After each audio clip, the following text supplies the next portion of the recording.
Wabarakatuh, Bapak. Waalaikumsalam warahmatullahi wabarakatuh, Bapak. Waalaikumsalam warahmatullahi wabarakatuh, Bapak. Ya baik, terima kasih teman-teman sudah menunggu.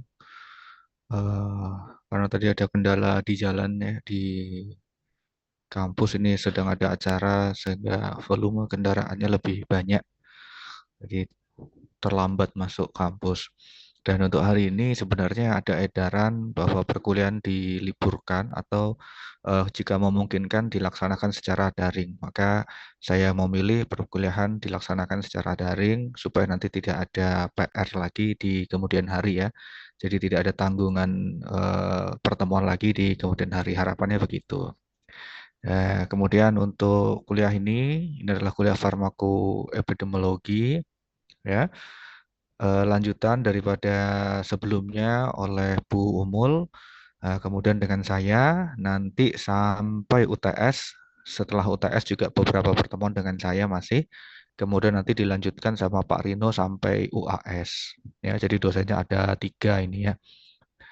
Kemudian untuk eh, ketentuan perkuliahan secara daring ini, ya saya ingin semuanya on kamera sebagai bentuk absensi. Jadi jika kameranya nyala, maka itu dianggap hadir ya.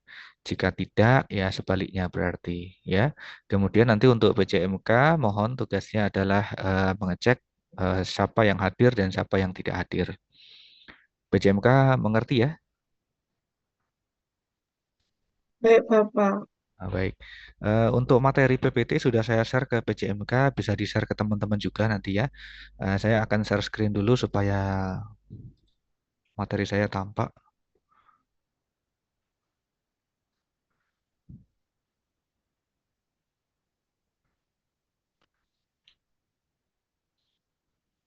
Insya Allah sudah kelihatan ini PPT saya.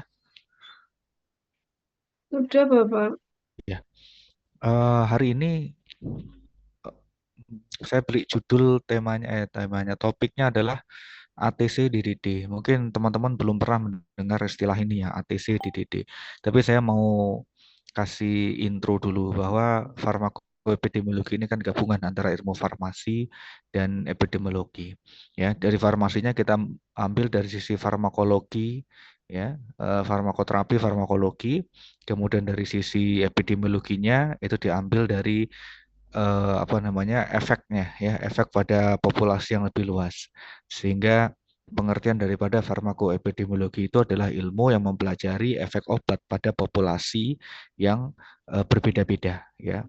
Dampak obat pada populasi. Populasi itu adalah maksudnya pada bukan per individu. Jadi kalau farmakologi klinis itu kan per individunya.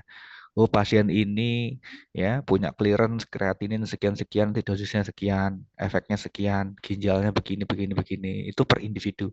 Tetapi dalam farmakoepidemiologi kadangkala ada efek obat yang belum diketahui. Ya, ada efek obat yang belum diketahui, kemudian diselidiki, oh ternyata obat ini memiliki efek lain. Oh, obat ini memiliki karakteristik lain jika dikonsumsi oleh etnis-etnis atau genetik-genetik tertentu. Ya, orang Jawa dengan orang Eropa itu berbeda karakteristik metabolisme tubuhnya, sehingga bisa jadi dosisnya pun juga berbeda harusnya, efeknya pun juga berbeda. Kadang-kala seperti itu. Nah, itu semua dipelajari di dalam epidemiologi.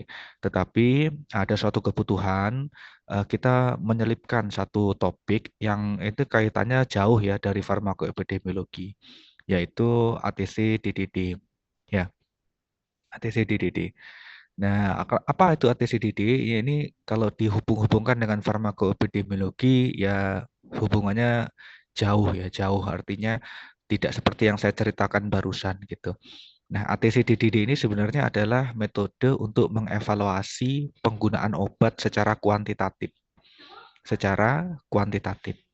Ya, kita akan masuk dulu. Jadi ATC-DDD, ATC itu adalah singkatan dari Anatomical Therapeutic Chemical, gitu ya. Anatomical Therapeutic Chemical. Kemudian DDD itu adalah Definite Daily Dose. Apa itu? Itu adalah sistem klasifikasi pengukuran dan penggunaan obat. Pertama kali dikembangkan di negara Skandinavia. Skandinavia itu mana ya? Mas Dimas Maulana Waluyo. Ada Mas Dimas? Mm-mm. Skandinavia itu di mana, Mas? Bentar ya. Mas Noval Taufikur Rohman. Baik, Bapak. Skandinavia di negara bagian Eropa, Bapak. Benua Eropa. Ya, di Eropa ya. Di Swedia, Finlandia, Norwegia itu adalah negara-negara Skandinavia gitu ya. Eropa yang terpisah ya, pulauan gitu ya. Di Norwegia, Finlandia, Swedia, betul ya. Jadi ini pertama kali diterapkan di sana, kemudian di tahun 96 itu diadap oleh WHO ya. Kemudian karena Indonesia ini bagian daripada WHO, maka masuk pula metode ini ke Indonesia ya. Ini mungkin sekitar tahun 2000-an masuk ke Indonesia gitu ya. Nah, apa fungsinya? Fungsinya adalah untuk mengevaluasi penggunaan obat secara kuantitatif agar mudah dibandingkan. Dibandingkan dengan apa? Jadi kalau kita mau membandingkan, ya, misalkan kalau kamu kan dibandingkan dengan anak tetangga, misalkan begitu ya. Itu loh anak tetangga umur kayak kamu udah nikah misalkan. Nah, itu bandingannya secara kualitatif apa kuantitatif itu? Oh, anak tetangga tuh umur kamu tuh udah punya kambing 10 misalkan, jadi juragan kambing, kamu masih luntang-lantung misalkan. Kan dibandingkan, tapi kan perbandingan tidak apple to apple ya. Ya, perbandingannya kadang-kala tuh tidak apple to apple gitu. Maksudnya tidak setara gitu. Ya, kalau dibandingkan pencapaian gitu beda. Ya, tetapi ini supaya mudah dibandingkan, ya, maka dibuatlah perbandingan secara kuantitatif. Kuantitatif itu apa? Apa beda dengan kualitatif? Kalau kualitatif itu misalkan, ya, kamu disuruh ngangkat jemuran gitu sama ibu. Kamu pergi ke jemuran, kamu pegang jemurannya kan? Udah kering belum ya? Pegang pakai tangan. Oh, masih basah. Taruh lagi. Oh, udah kering diangkat. Itu kualitatif atau kuantitatif? Kuantitatif, Bapak. Nah, itu kualitatif, Mas. Ya, kenapa? Ya karena berdasarkan perasaan aja kualitasnya. Ini dipegang pakai tangan, oh kira-kira ini udah kering ini setengah kering misalkan. Oh, ini udah kering banget ini sampai kaku. Tetapi kalau kuantitatif itu gimana? Kuantitatif itu kamu mengukur berapa kadar lembab di dalam jemuran itu. Oh, kadar lembabnya adalah 2% misalkan. Oh, kadar lembabnya sekian persen. Artinya ada angkanya. Ada angkanya itu berarti kuantitatif. Bisa dipahami ya? Nah, jadi ini kita mau mengevaluasi penggunaan obat secara kuantitatif. Ya, jadi ada kuantitasnya gitu. Lain kalau kita mengevaluasi penggunaan obat secara kualitatif.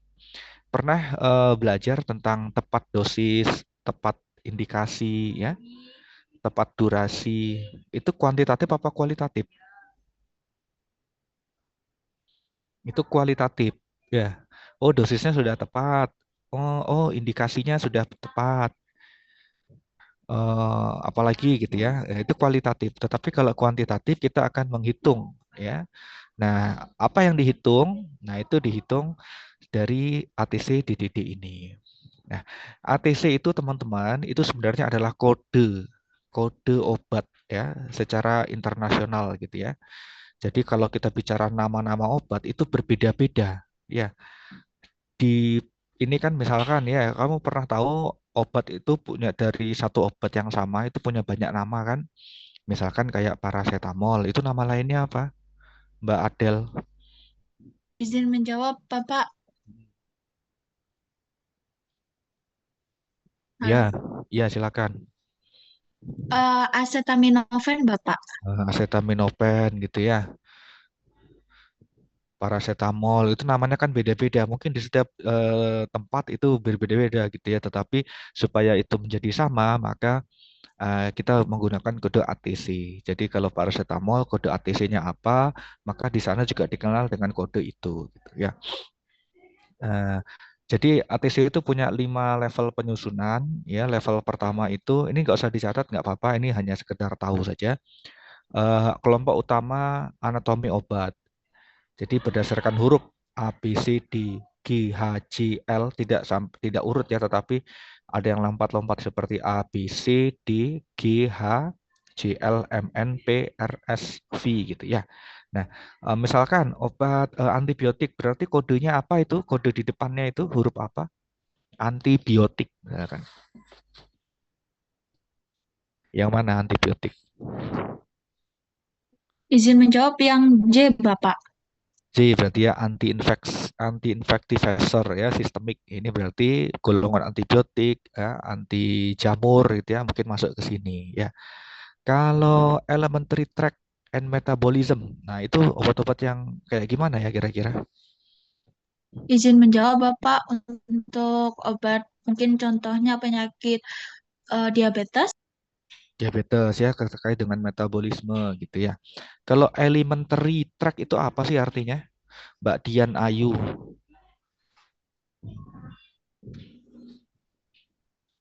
Dian Ayu Wulandari.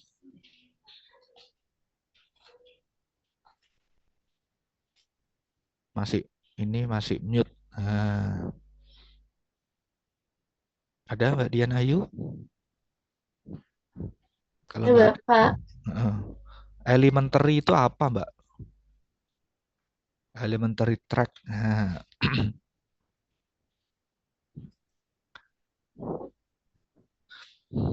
teman-teman pernah nggak ya dapat mata kuliah yang isinya itu mempelajari istilah-istilah medis gitu? Belum pernah dapat ya? Belum pernah. Elementary itu pencernaan, tract itu saluran ya. Elementary tract saluran pencernaan. Jadi obat-obat yang berkaitan dengan saluran pencernaan dan metabolisme. Kalau antidiabetes itu kan terkait dengan penyakit metabolisme ya. Kalau elementary tract ya berarti obat-obat yang berkaitan dengan pencernaan apa misalkan obat-obat lambung gitu ya, obat-obat mah gitu ya masuknya ke situ. Kemudian ada kardiovaskular. Nah, kardiovaskular ini apa? Contoh obat yang bekerja pada kardiovaskular. Kardio itu apa? Kardio. Izin Masuk. menjawab, Bapak. Jangan kamu lagi. Wah, kamu udah banyak banget. Yang lain, teman yang lain dulu ya. Nanti kalau nggak ada baru ke kamu. Ya, itu siapa tadi yang bicara? Saya Bapak Balkis Oktalianti, Oh iya, Bapak. Mbak Balkis. Sabar dulu ya, Mbak Balkis ya. Mbak Dea Cika dulu. Nah, kardiovaskular tuh berarti obat yang bagaimana, Mbak Dea? Yang bekerja di sistem seperti jantung dan pembuluh darah, Bapak. Kardiovaskular berarti di sistem pembuluh darah ya. Kardio itu jantungnya. Apa contohnya, Mbak Dea? Seperti obat hipertensi, Hipertensi. Apa contoh obat hipertensi, Mbak Dea? kaptropil, Apa? kaptropil, Captopril. Itu golongan apa, Mbak Dea? golongan AJI. ACI. Efek sampingnya apa, Mbak Dea? Efek samping yang paling umum dari golongan ACI? Batuk, batuk Batuk berdarah. Berdah. salah, batuk kering ya. Batuk kering ya. Jadi kalau ACI itu batuk kering, bukan batuk berdahak. Ya, tapi benar ya, obat-obat kardiovaskular gitu. Kemudian level 2 itu, lanjut ya, level 2 itu adalah kelompok farmakologinya, terjadi di dua dikit. Level 3 itu subgrup farmakologi, level 4 itu subgrup kimia, level 5 itu subgrup zat kimia. Ya, saya kasih contoh aja langsung supaya mudah ya. Misalkan ini metformin gitu ya. Metformin itu kode ATC-nya atau kode obatnya adalah A10BA02. Kalau dijabarkan, A itu apa? A itu berarti obat yang bekerja di elementary tract and metabolism. Kemudian kode 10 itu adalah obat yang digunakan untuk diabetes, kodenya 10 ya.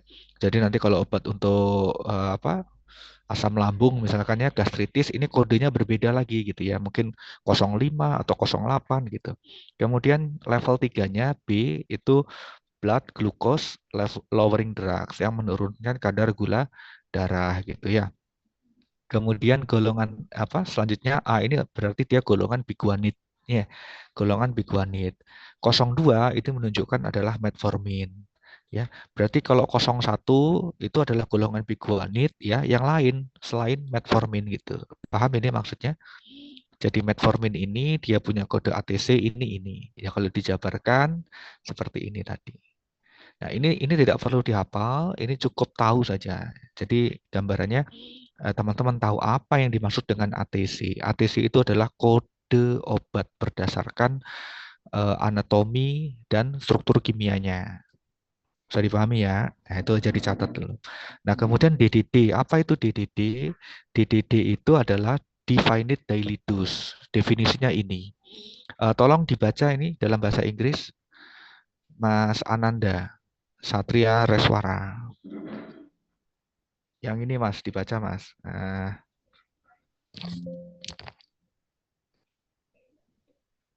The assumed average maintenance dose per day for drug use for its main indication in adult.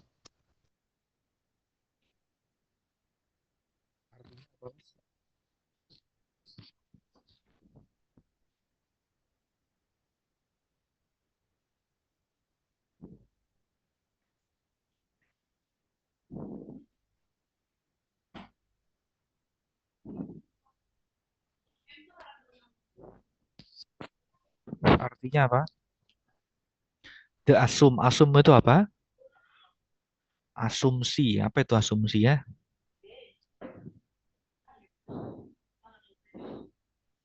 Ada yang tahu? Dugaan. Hah? Dugaan ya, atau diasumsikan gitu ya. Average. Average itu apa Mas? Mbak, average. Ini semester atas ya, jadi harus udahnya tahu bahasa Inggris gitu ya. Average itu apa? Angelita Dwi S.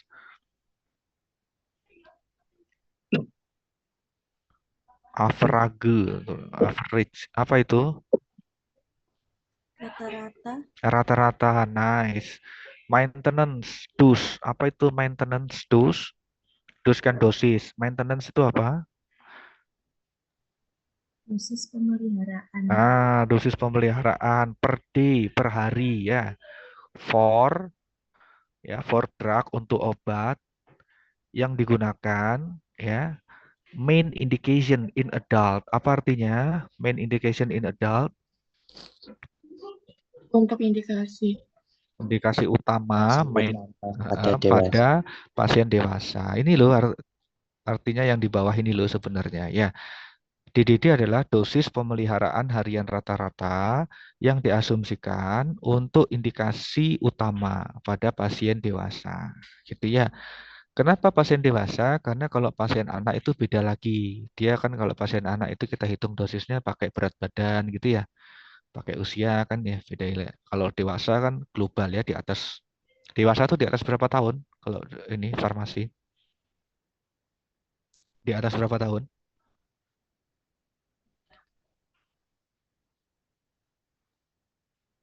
2 tahun, Pak. Berapa? 2 tahun. Oh, dewasa. Oh, dewasa kok.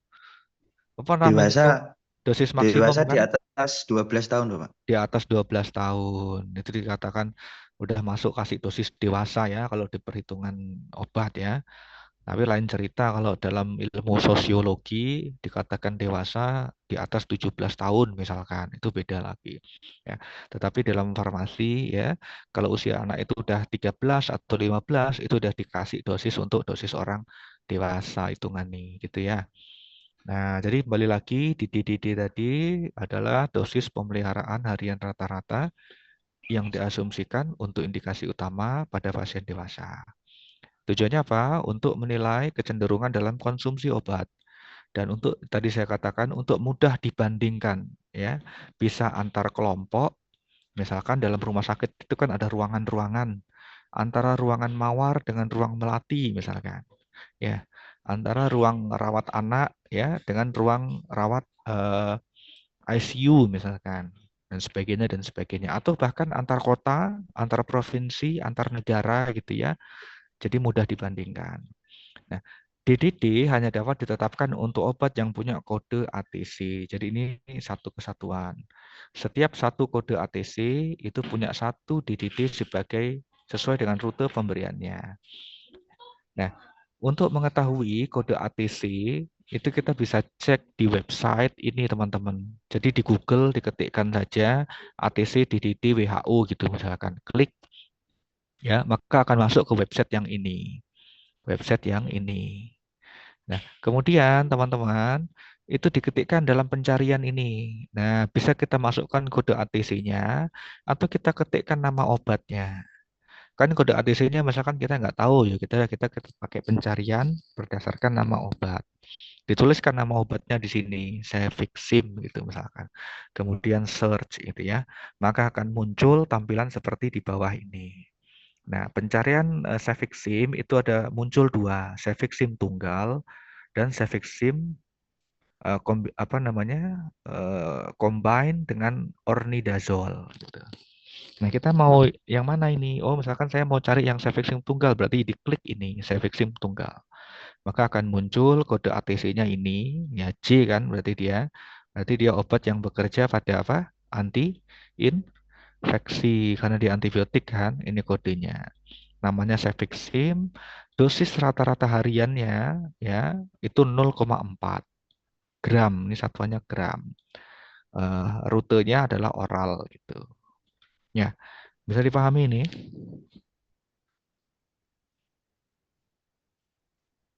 Bisa dipahami? Ya, Bapak. Baik, saya akan lanjut. Ini tadi, jadi kalau ini juga sistem ini sudah diadopsi di Indonesia oleh Kemenkes ya. Jadi di dalam peraturan itu di Permenkes kalau kita mau melakukan evaluasi penggunaan obat ada dua metode. Yang pertama secara kualitatif yang saya sampaikan tadi dengan metode G-Sense gitu ya, tepat obat, tepat indikasi ya, tepat dosis, tepat durasi dan tepat-tepat yang lain gitu ya. Ada juga secara kuantitatif ya, bisa menggunakan ATC-DDD. ATC-DDD ini terdiri dari 3 satuan, yaitu DDD per 100 hari rawat, itu untuk mengukur penggunaan obat di rawat inap. Sementara DDD per 1000 kunjungan atau 1000 pasien, ini untuk mengukur penggunaan obat di rawat jalan. Ya, yang ini nggak usah ya, nggak usah dulu. Nah, selanjutnya rumusnya teman-teman, ini ada rumusnya. DDD per 100 hari rawat itu dikenal juga dengan nama lain DDD per 100 bed days ya. Apa bedanya bed days sama bad days? Hari yang buruk itu bad days. How your day? Misalnya, gimana harimu? Oh, I have a bad days. Misalkan. Aku punya hari yang buruk. Kalau bad days ini artinya apa ya? Kalau bad itu apa? Bad itu kan buruk ya, nakal gitu ya. Kalau bad, BED, apa ini artinya?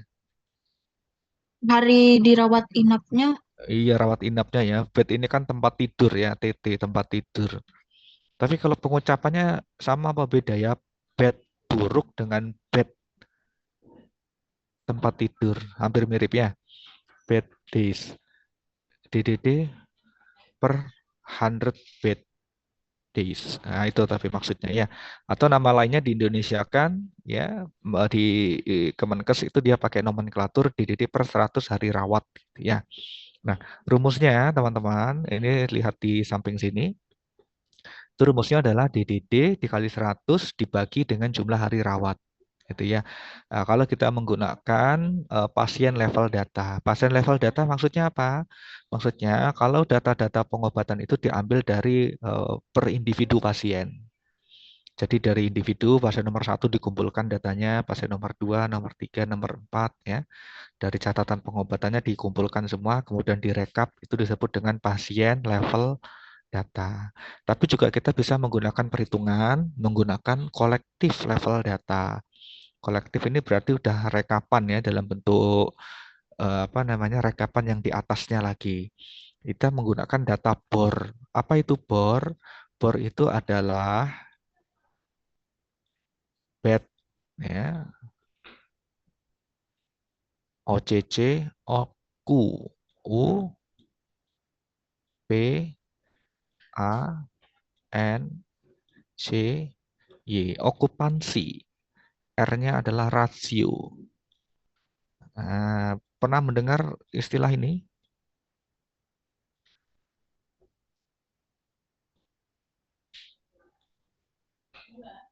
Nanti kita bahas aja ya.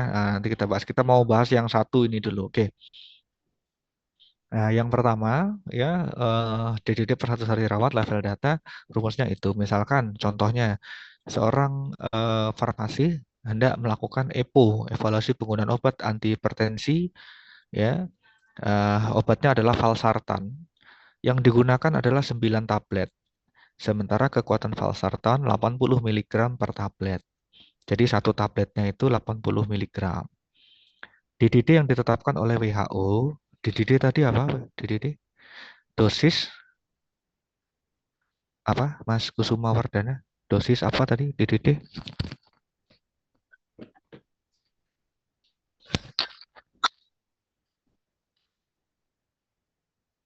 Bagaimana Bapak? DDD tadi loh, itu dosis apa yang dimaksud dengan DDD tadi?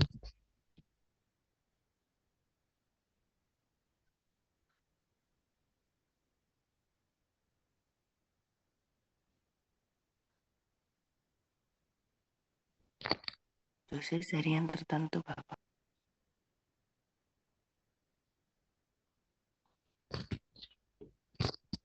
Bukan dosis harian tertentu ya, kurang tepat, tetapi dosis defined daily dose. Daily itu apa? Harian ya. DDD itu adalah dosis maintenance ya, harian. Jadi satu hari itu dosisnya berapa gitu loh maksudnya. Ya, DDD itu adalah defined daily dose, dosis rata-rata perawatan harian. Ya, rata-rata itu kalau dalam kondisi yang umum valsartan itu diberikan adalah 80 mg per hari. Paham ya? Nah, jadi saya ulangi lagi. Valsartan jumlah yang digunakan 9 tablet. Ya, kekuatannya per tablet itu 80 mg. DDD yang ditetapkan oleh WHO adalah 80 mg. Ya. Nah, DDD ini kita tahu dari mana ini? Dari website yang tadi. Ya, dari website yang tadi itu loh. Jadi kan tadi kita lihat website itu. Nah, ini loh. Nah, dari ini dari sini. Dulu ya, dari situ. Nah, kemudian dihitunglah.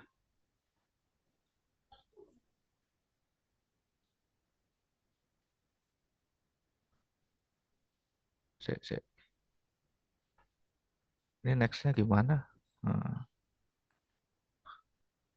Ya, dihitunglah 9 dikali 80. 80 ini dari mana? 80 dari sini per tablet 80 ya. Kemudian dibagi DDD dari WHO. 80-nya dari sini. 100 ini ketetapan ya, 150 ini adalah jumlah hari rawat. Sehingga kalau dihitung itu hasilnya adalah 6. Artinya apa? Artinya setiap 100 hari rawat ya, terdapat 6 orang yang mendapatkan valsartan 80 mg. Ya. Jadi DDD-nya itu ada perhitungannya ya, tuh. Jumlah gram ya, jumlah gram yang digunakan ya, dosis oleh pasien ya dibagi dengan standar WHO dalam satuan yang sama. Karena nanti ada juga yang satuannya miligram gitu ya. Kalau satuannya miligram ya harus dikonversi ke miligram. Bisa ini saya. Nah, ini contoh lagi. Ya, ini contoh lagi. Jadi pemakaian bisoprolol tahun 2000 ya, dirawat inap ya dengan total 149 hari rawat. Kekuatan bisoprololnya ada dua, ada yang 5 mg, ada yang 2,5 mg. Yang 5 mg itu dipakai 22 tablet. Yang 2,5 mg itu terpakai 4 tablet. Berarti berapa total kekuatan penggunaan bisoprolol? 22 tablet dikali 5 mg ditambah 4 tablet dikali 2,5 miligram. Ya, totalnya berapa? 120 miligram. Ini total kekuatan bisoprolol yang dipakai ya. Kemudian DDD untuk bisoprolol ya, itu 10 miligram. Ini yang telah ditetapkan ya. Jadi dosis harian rata-rata perawatan untuk bisoprolol itu 10 miligram. Nah, dihitung dulu DDD totalnya 120 dibagi 10 sama dengan 12 miligram. Baru kita masukkan ke rumus DDD per 100 hari rawat. 12 dibagi hari rawatnya 149 dikali 100 ketemu 8,05. Artinya apa? Maknanya dalam 100 hari rawat atau dalam 100 pasien ya, ada 8,05 pasien yang menerima bisoprolol dengan dosis 10 mg per hari.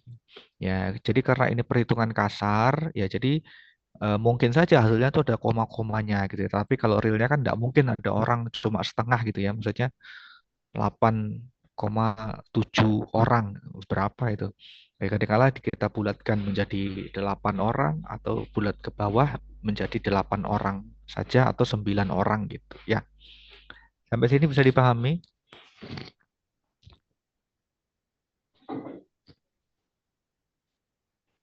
Bisa, Pak. Nah ya. Nah, ini rumusnya tadi sama saja ya. Kemudian sekarang yang kolektif level data. Kita menggunakan data BOR tadi ya, bed occupancy ratio. Ya, apa itu? Saya akan jelaskan dulu apa itu BOR. Jadi kalau di rumah sakit teman-teman, rumah sakit itu kan punya kapasitas tempat tidur ya. Rumah sakit itu punya kapasitas tempat tidur. Misalkan sebuah rumah sakit itu kapasitas tempat tidurnya adalah 100 bed ya. Jadi dia mampu menampung pasien rawat inap 100 pasien ya, 100 bed gitu ya. Bed occupancy ratio atau tingkat keterisian tempat tidurnya itu 80% misalkan. Artinya apa? Artinya dari 100 bed yang dia punya itu yang dipakai ya, yang kepakai itu hanya 80%-nya atau 80 bed saja. Ya, itu disebut dengan BOR atau bed occupancy ratio atau tingkat keterisian tempat tidur di rumah sakit. Ya. Nah, sama juga istilah ini tidak hanya digunakan di rumah sakit, tapi juga misalkan kalau nonton berita di musim-musim liburan gitu ya. Misalkan ada laporan di TV, tingkat keterisian hotel ya di Kediri itu meningkat, apalagi di Batu. Menjelang tahun baru, tingkat keterisian hotel di Batu mencapai 99% misalkan. Ya, karena banyak orang liburan, sehingga banyak orang menginap gitu. Nah, itu ya, maksudnya itu BOR. Jadi kalau waktu zaman COVID kemarin, misalkan ya, kita semua ini kan penyintas COVID ya, selamat dari COVID kita nih, alhamdulillah. Waktu zaman COVID itu kan tingkat keterisian rumah sakit atau bed occupancy ratio rumah sakit Gambiran misalkan. Rumah sakit Gambiran tingkat keterisiannya adalah 100%. Nah, misalkan artinya apa? Artinya rumah sakit itu penuh ya.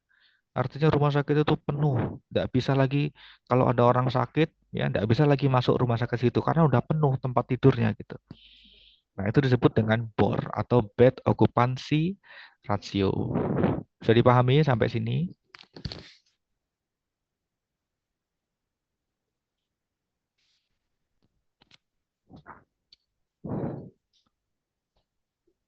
Bisa dipahami tentang BOR? Ya, Bapak. Kalau di kuliah saya, ketika saya melemparkan pertanyaan, apapun pertanyaannya, kalau daring berarti harus ada yang respon ya. Karena kalau nggak ada yang respon, saya tidak bisa mengevaluasi apakah suara saya yang tidak kedengaran, ataukah teman-teman yang belum mengerti, atau apa gitu maksudnya gitu. Ya, jadi kalau kuliah daring, apapun pertanyaan yang saya sampaikan, tolong direspon. Begitu ya, paham ini? Baik, Pak. Nah, Paham, Bapak. ya betul. Baik, Bapak. Kemudian data BOR tadi bisa kita gunakan untuk menghitung DDD per 100 hari rawat. Rumusnya ini. Rumusnya saya tampilkan dua rumus, tapi sebenarnya ini sama ya. Ini yang atas, ini yang saya ambil dari referensi berbahasa asing atau versi aslinya. Nah, yang bawah ini saya ambil dari referensi yang sudah ada di Indonesia, gitu ya. Nah, ini kalau dicermati mungkin ada sedikit perbedaan, tetapi sebenarnya ini sama. Ya, ini sama. Misalkan kita mau pakai yang rumus di bawah saja ya. Jumlah gram obatnya ya dalam laporan EPO, dalam laporan evaluasi penggunaan obat dibagi standar DDWHO ya dalam satuan unit yang sama dikali 100 dibagi populasi dikali jumlah hari. Ya. Nah, langsung saja kita ke contohnya ya. Nah, ke contohnya misalkan. Sorry, contohnya.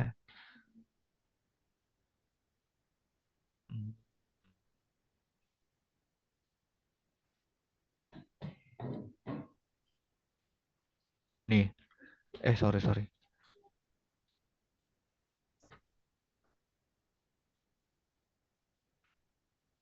Mana ya?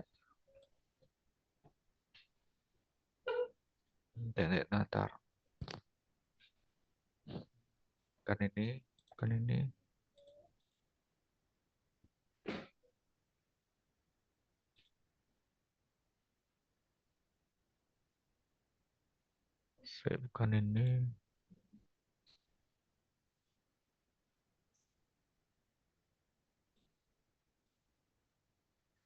Nah, ini.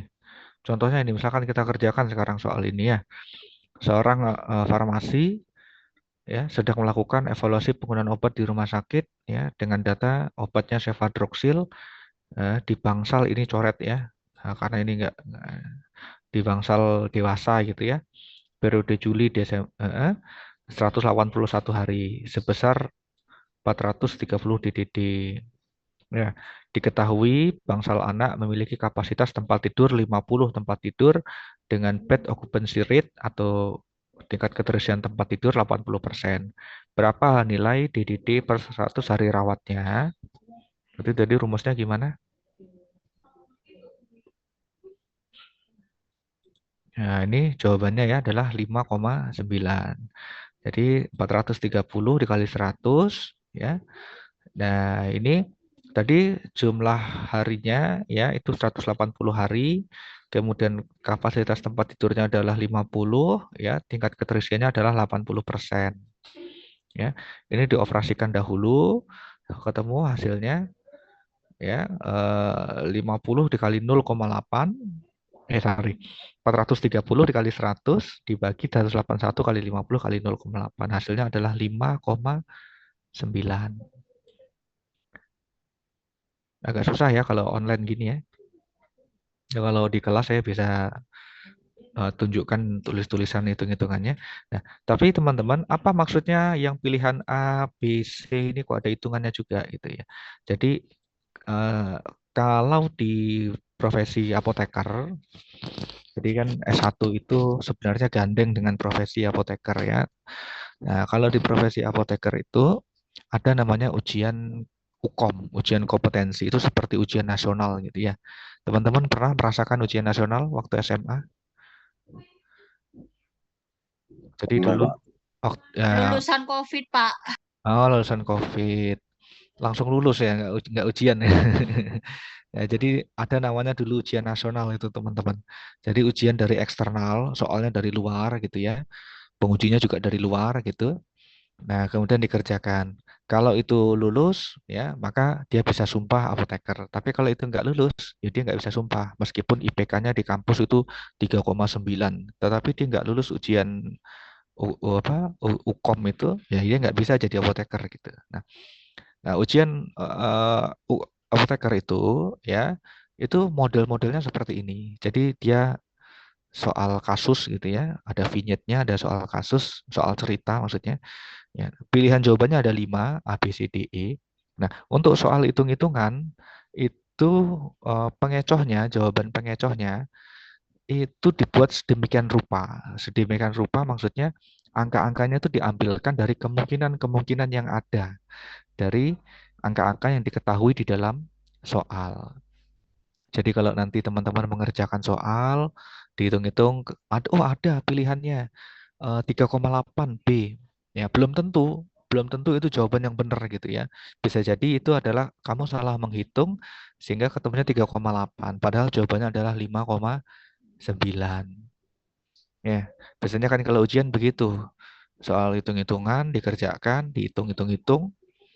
Nah, kalau ada pilihan jawabannya lega. Tapi kalau ternyata hitungan kita itu nggak ada di dalam pilihan jawaban, itu yang agak repot gitu ya. Ini mau apa jawabannya ini? Biasanya dipilih yang paling dekat gitu ya. Oh, yang paling dekat dengan pilihan hitungan-hitungan kita mana gitu. Tapi yang jadi soal juga kalau ternyata jauh semua gitu, nggak ada yang dekat gitu. Maka kan pilihannya nanti pakai apa ya? Pakai feeling aja ya. Pakai feeling. Nah, kalau di Ukom apoteker dia seperti itu soalnya. Karakteristik soalnya. Makanya untuk S1 ini saya mencoba membiasakan teman-teman dengan soal-soal seperti apoteker ya, supaya nanti ketika masuk profesi itu tidak kaget gitu ya, bisa dipahami ya. Nah, ini terkait soal ini ada yang mau ditanyakan?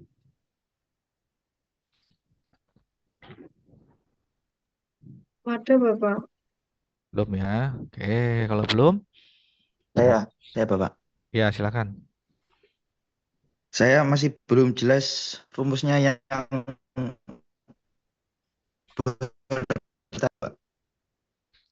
Bisa diulangin, Mas? Putus-putus. saya masih belum memahami rumus Bohr tadi Bapak, yang di titik yang Bohr. Rumus Bohr. Oke. Nah, ini dicatat dulu rumus Bohrnya sih, bentar. Mana tadi ya?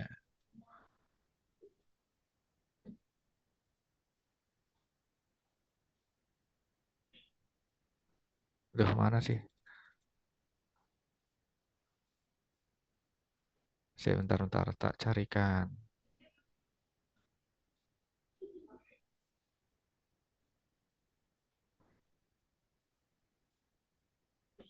Ini ya.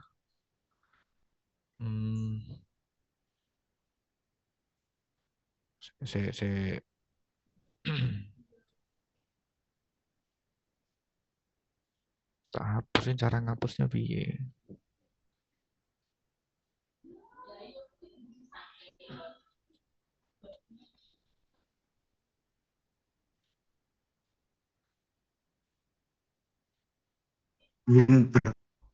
Bertanya Bapak. Iya, sebentar Mas. Tadi kan di soal tadi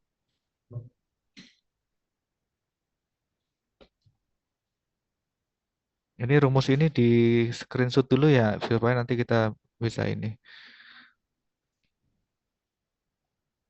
Jadi kalau di soal yang tadi Mas, mana tadi ya? Ini ya. Soal yang tadi itu sudah disebutkan DDD-nya itu adalah 430 DDD, gitu ya. Jadi kita nggak perlu menghitung lagi. 430 DDD. Jadi ini sudah langsung disebutkan, Mas. Disebutkan. Ya. Kalau di rumus tadi itu kan belum disebutkan, kita diminta menghitung sendiri. Jadi soalnya memang saya buat begitu ya untuk. Nah, kalau yang tadi ya itu kan untuk mendapatkan DDD itu kan ini toh Mas. Ya. Number of unit administered and given atau jumlah gram obat yang diberikan dalam laporan EPO dibagi standar WHO. Nah, ini tuh sudah terhitung sendiri ya, hasilnya adalah 430 DDD. Gitu, Mas. Nah, sehingga dalam soal tadi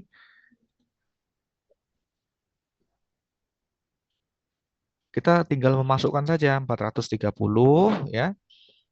Ini kan 430 ya.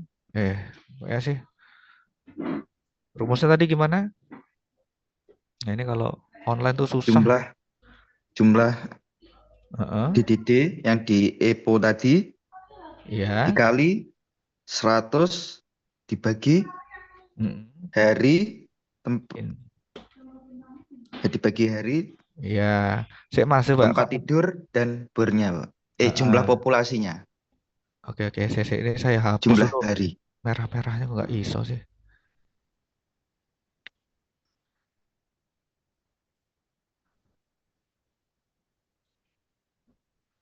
Oh, ini tak hapus dulu, Mas. Kamu perhatikan, Mas ya. Nah, perhatikan ya sebentar ya.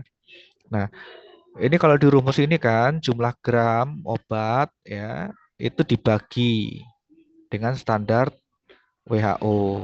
Nah, di dalam soal tadi Mas, ini sudah diketahui jumlahnya adalah 430. Sampai sini bisa dipahami Mas, bisa diikuti. 430. Ya. Ya, Bapak. Nah, kemudian populasi. Populasi itu dari mana? Populasi itu adalah hasil perkalian dari jumlah tempat tidur ya dengan bed occupancy rate-nya. Jumlah tempat tidurnya tadi berapa, Mas? 50 kan? Ya. Occupancy rate-nya berapa, Mas? 80%. 80. 80% itu kita sebut 0,8. Ini kan dalam kurung sendiri, Mas, populasi. Ya. Dikali jumlah hari. Ya. Berapa tadi jumlah harinya? 100. 100 hari, Bapak. Bukan 100 ini. 100 ini loh. 180. 180 ya? Iya. 181 ini Mas ya, dari sini kan. 181, Bapak. Dari 181. Ini adalah 181. Jadi kan begini. Ya, ini kali 100 ya kan? 430 kali 100 dibagi dengan 50 kali 0,8 dikali 181. Ketemu hasilnya nanti 5,9. Begitu. Bisa dipahami? Baik, Bapak. Sudah, Bapak. Ya.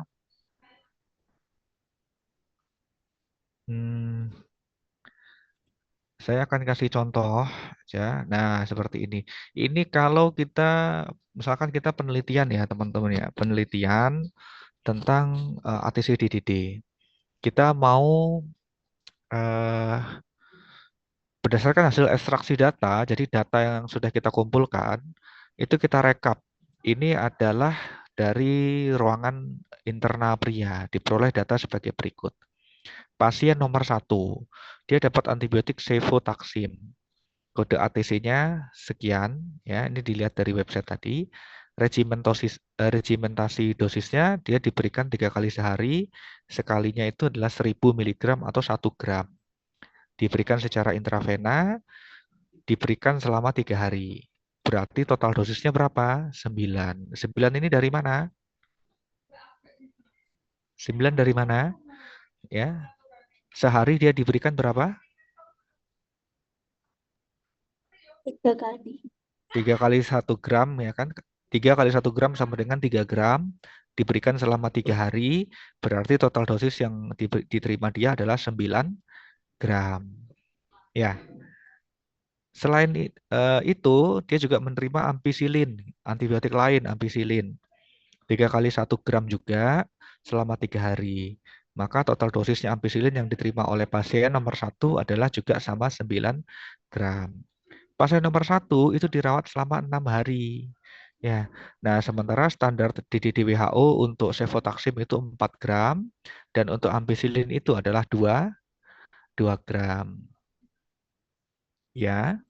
Nah, berarti berapa DDD totalnya? Yang cefotaxime adalah 2,25. Dari mana 2,25 ini? 9 dibagi Standar WHO, Bapak. dibagi 4 hasilnya 2,25. Ya. Nah, sementara yang ampicillin 9 gram dibagi 2 hasilnya adalah 4,5. Itu untuk pasien nomor 1 ya. Pasien nomor 2, dia hanya menerima cefotaxime saja. Ya, 3 kali 1 gram selama 4 hari. Ya, total dosisnya adalah 12 gram. Ya, lama rawat inapnya dia 4 hari, standar WHO-nya juga 4, ya, karena evotaksim, dihitung-hitung ketemu hasilnya 3 untuk pasien nomor 2. Pasien nomor 3, dia nggak dapat antibiotik sama sekali. Tetap kita catat, ini kan nggak ada antibiotik, nggak ada, tapi kita tetap catat lama rawat inapnya, dia 5 hari. Ini kosong, kosong. Nah, total lama rawat inap di pasien ruangan ini adalah 15 hari. Dari mana 15 hari ini? Pasien nomor 1 6, pasien nomor 2 4, pasien nomor 3 5. Pertanyaannya, berapa DDD per 100 hari rawat untuk cefotaxime? Ini gimana ngitungnya?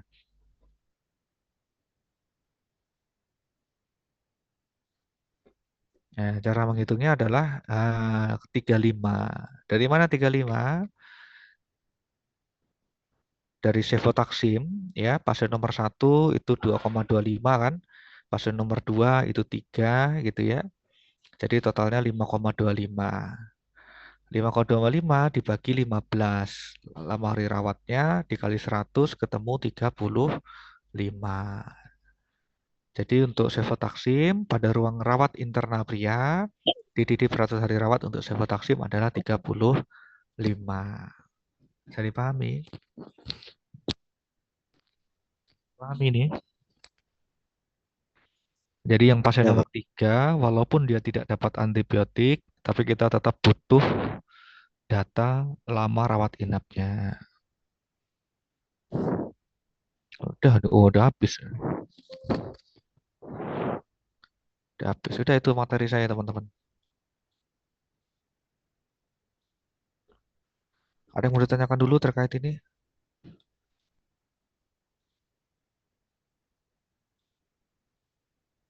Dari saya belum.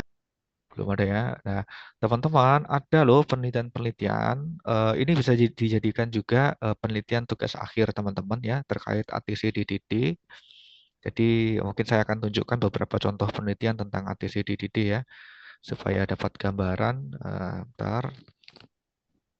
Jadi kalau ATC-DDD itu bisa dilakukan di tingkat puskesmas. Kalau ya di tingkat puskesmas, tapi umumnya puskesmas itu rawat jalan ya, jadi nanti hitungnya per DDD per 1000 kunjungan. Kalau di rumah sakit bisa milih, kalau rawat inap itu pakai DDD 100 hari ya, rawat jalan juga banyak di rumah sakit. Jadi penelitiannya nanti di rumah sakit ataupun di puskesmas. Kalau di apotik itu agak susah karena kadangkala kita harus menghitung dari resep ya. Jadi harus lihat lembar resep satu-satu. Tapi kalau di rumah sakit itu kan udah ada rekapannya ya. Mereka udah punya rekapan di Excel atau di mana gitu ya. Saya akan tunjukkan contoh beberapa penelitian ya tentang DDD.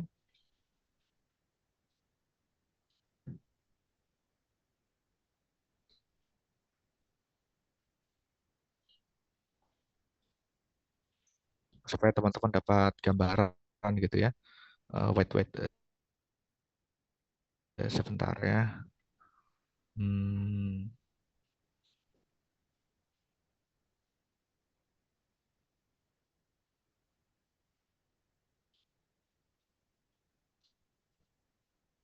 Jadi ini seperti yang saya sampaikan, kalau DDD itu ya kita mainnya pakai data, kemudian kita hitung pakai rumus, udah selesai gitu. Jadi bisa cepat gitu. Kalau pakai Excel itu kan kita bisa otomatis masukkan rumusnya di Excel, kemudian nanti kita sorot datanya ke bawah gitu, track, langsung ketemu semua hasilnya gitu.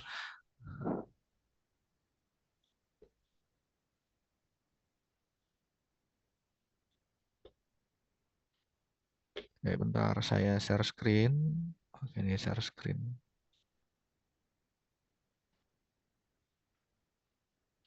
Apakah sudah kelihatan? Bapak. Sudah. Ya, ini ada beberapa ya. Saya mau tunjukkan dulu yang ini di puskesmas ya. Jadi dia menghitung DDD, ATC DDD di puskes.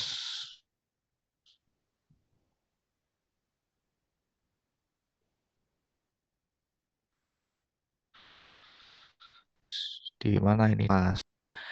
Hasil D-nya berapa gitu dengan rumus seperti yang tadi ya. Kemudian ini ya dia menghitung DDT per 100 pasien D, berarti hanya untuk puskesmas yang ada rawat inapnya saja ya. Tapi bisa juga misalkan mau di puskesmas kita mau pakai menghitung yang rawat jalan, berarti pakai DDT per 1000 hari rawat per 1000 kunjungan. Rumusnya ada di PPT. Nah, ini contoh yang di rumah sakit penggunaan antibiotik pasien bedah di rumah sakit ya dengan metode ATC DDT. Berarti dia hanya spesifik populasinya adalah pasien bedah saja misalkan. Pasien bedah saja. Misalkan, oh kalau satu rumah sakit itu terlalu banyak Pak nanti datanya, nanti saya pusing gitu. Ya boleh dispesifikkan, dikecilkan sampelnya menjadi pasien penyakit tertentu misalkan. Kalau bedah itu kan dia pakai antibiotik gitu ya. Nah, berarti masuk itu. Nah, misalkan dirasa bedah itu juga terlalu umum, Pak, masih terlalu banyak itu bedah. Ya sudah, spesifikkan lagi. Bedah ada bedah apa saja sih? Ada bedah sesar gitu ya. Ada bedah fraktur gitu ya. Oh, saya mau ambil yang bedah fraktur saja. Boleh gitu. Sehingga nanti jumlah sampelnya nggak terlalu banyak gitu. Jumlah pasiennya nggak terlalu banyak. Gitu. Oh, bisa juga nanti yang dispesifikan bagaimana kalau waktunya saja Pak dispesifikan, dikecilkan. Misalkan tadinya setahun ya, periodenya setahun, saya mau ambil 6 bulan saja, data selama 6 bulan. Boleh gitu. Oh, saya mau 3 bulan saja Pak, boleh. Kalau 3 bulan berarti nanti lebih enaknya dibandingkan aja 3 bulan terakhir dengan 3 bulan sebelumnya itu ada nggak perbedaan pola ATC-DDD-nya gitu. Nah, seperti saya katakan tadi, bisa juga dibandingkan antar ruangan, Pak. Misalkan judulnya seperti ini, analisis penggunaan antibiotik ya di ruang mawar dan ruang melati rumah sakit Slamet Pamekasan gitu misalkan. Boleh gitu ya.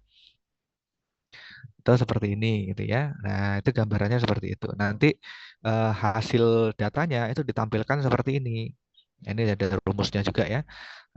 Hasil datanya nanti akan data karakteristiknya kan ini data penunjang saja, tapi data utamanya ini nanti. Nah, jadi obat yang paling banyak digunakan di sana itu adalah Cefixime antibiotik, kemudian diurutkan nanti nomor 1 sampai nomor terkecil gitu. Nilai DDD-nya itu yang paling besar dengan yang paling rendah itu berapa ya. Harusnya begitu. Sampai sini bisa dipahami? Tapi memang kalau penelitian di rumah sakit itu ya juga ada tantangannya ya. Tantangan yang pertama kalau berdasarkan pengalaman kami membimbing mahasiswa itu terkait dengan surat menyurat gitu ya. Jadi karena instansi besar, jadi surat menyuratnya itu bisa saja kalau nggak baik, kalau nggak bagus sistemnya di sana, itu bisa keselip-selip surat itu bisa nggak jelas gitu ya. Kadang-kala kita masukkan surat, ya oh ditunggu ya Dek ya nanti dihubungi gitu, seminggu nggak ada kabar gitu, datang ke sana ternyata suratnya keselip gitu, itu hal-hal yang biasa kita temui gitu ya, tetapi itu kan masih bisa diatasi. Kemudian setelah surat turun, izin turun, mulai penelitian gitu ya. Nah kalau data ini kita ngambilnya dari rekam medik bisa, atau dari sistem, kalau rumah sakitnya bagus mereka harusnya punya catatan obat yang keluar gitu ya, udah dalam bentuk Excel. Tapi kalau mereka nggak punya itu ya terpaksa kita harus masuk ke rekam medik, kita bukain rekam medik satu-satu.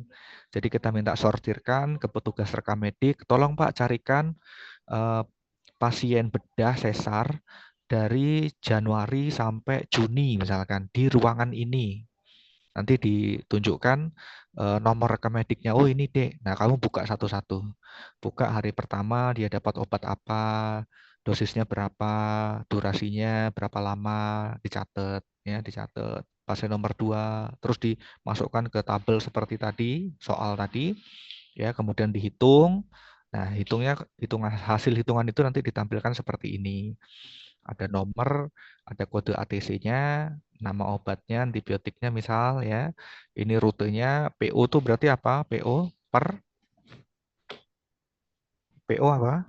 Per oral. Per oral. Kalau IV itu berarti intravena gitu ya. Dan seterusnya dan seterusnya. Nilai DDD-nya 0,4 gram. Ya, kemudian jumlah antibiotik yang digunakan sekian. Nanti total loss-nya 926 ya. Jadi pasien nomor 1 sampai pasien nomor sekian itu di total lama rawat inapnya 926 hari. Kemudian dihitung DDD per 100 hari rawatnya, diurutkan dari yang terbesar sampai terkecil. Nah, sehingga nanti didapat kesimpulan. Kesimpulannya apa? Mari kita lihat kesimpulannya. Ya, kesimpulannya di sini disebutkan adalah paling banyak itu adalah cefixime dengan DDD 100 hari sekian gitu ya, dan terendah adalah meropenem gitu ya. Penggunaan antibiotik yang masuk ke dalam segmen 90% adalah ini. Nah, udah itu aja penelitiannya. Nah, ini lumayan enak sih kalau ini. Lumayan enak gitu ya, maksudnya teknisnya itu jelas gitu ya. Nah, itu saja mungkin yang saya sampaikan. Mungkin ada pertanyaan sebelum saya tutup.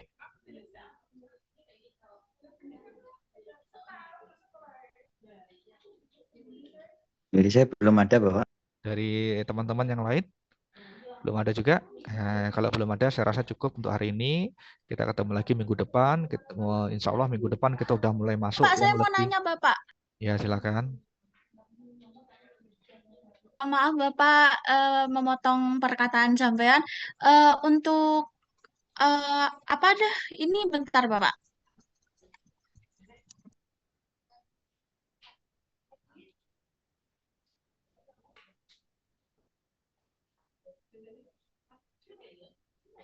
Ya, bagaimana? Nilai DDD ini bisa untuk bentuk injeksi nggak Pak?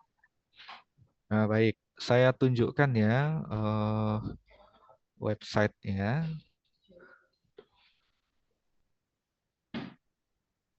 Semua itu tergantung. Tergantung apa? Ada nggak dia kode ATC-nya?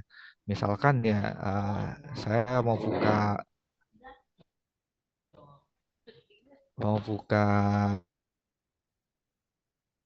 cari apakah obat ini ada